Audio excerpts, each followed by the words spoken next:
Dictation 80 शब्द प्रति minute start होगा 5 सेकंड बाद। स्टार्ट। दवा जब जहर बन जाए तो मरीजों की जान मुसीबत में पड़ सकती है। राजस्थान व मध्य प्रदेश में जानलेवा कफ सिरप के सेवन से बच्चों की मौत के मामले सचमुच झकझोरने वाले हैं। बच्चों की मौत की इन घटनाओं ने फार्मा कंपनियों व दवा की गुणवत्ता पर निगरानी रखने वाली एजेंसियों पर सवाल खड़ा किया है। साफ लगता है कि लालच को सिर चढ़ाकर बैठी फार्मा कंपनियों को सिर्फ अपने मुनाफे की परवाह है, इसलिए वे निगरानी तंत्र को भी अपने जाल में फंसाने से नहीं चूकती।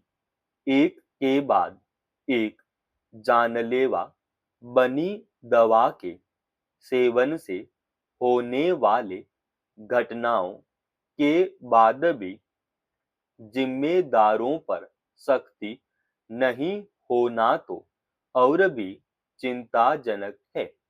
जानलेवा कफ सिर्फ से राजस्थान में 2 और मध्य प्रदेश के छिंदवाड़ा में 9 बच्चों की मौत को सामान्य घटना नहीं माना जाना चाहिए। राष्ट्रीय रोग नियंत्रण केंद्र एनसीडीसी की जांच में सिरप के नमूनों में डाई एथिलीन ग्लाइकोल डीईजी नामक कूलेंट पाया गया। यह किडनी फेलियर का कारण भी बनता है।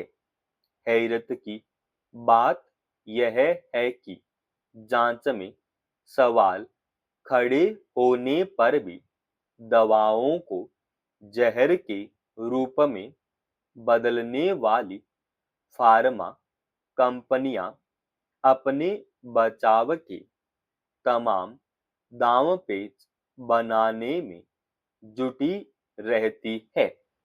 राजस्थान में तो जिस कंपनी का कफ सिर्फ बच्चों की मौत की वजह माना जा रहा है, वह तो पिछले 15 बरस से जेनेरिक दवाओं के उत्पादन में जुटी है।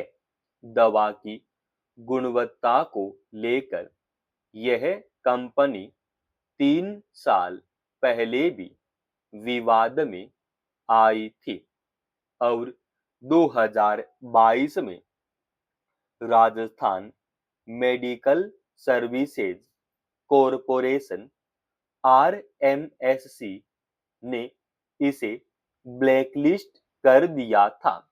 इसे मिली भगत का ही खेल कहा जाएगा कि ब्लैकलिस्ट कंपनी फिर से सरकारी योजनाओं में घुसपैठ करने में कामयाब हो गई। दरअसल फार्मा लॉबी के नियामक एजेंसियों पर भारी पड़ने के एक नहीं कई उदाहरण हैं। वर्ष 2019-20 में जम्मू के रामनगर में भी एक फार्मा कंपनी के बनाए सिर्फ से 12 बच्चों ने दम तोड़ दिया था। कंपनी पर मुकदमा चला, लेकिन 4 साल बाद भी अभी तक किसी को सजा नहीं हुई। वर्ष 2022 में ही हरियाणा की एक फार्मा कंपनी की सिर्फ से गाम्बिया में 70 व उज्बेकिस्तान में 65 बच्चों की मौत का मामला सुर्खियों में आया था। इसके चलते न केवल इस फार्मा कंपनी का आयात लाइसेंस रद्द हुआ, बल्कि उसे लाखों डॉलर हर्जाना भी देना पड़ा, जबकि हमारे यहाँ इस कंपनी पर कोई अधिक आपराधिक कार्रवाई नहीं हुई। चिंता इस बात की भी है कि ड्रग्स एंड कॉस्मेटिक्स एक्ट 1940 के तहत सिर्फ में डीईजी जैसा तत्व वर्जित है, फिर भी दवा कंपनियां इस्तेमाल कर रही हैं। वहीं केंद्रीय औषधि मानक नियंत्रण संगठन के पास महज 100 ही इंस्पेक्टर हैं। मजबूरन केंद्र ने जांच की जिम्मेदारी राज्यों पर ही छोड़ दी है। ऐसे मामलों में हर मौत पर आपराधिक मुकदमा तो हो ही, मुआवजे का प्रावधान जरूरी करने के साथ दवा निर्माण की निगरानी की व्यवस्था भी सख्त करनी होगी। समाप्त।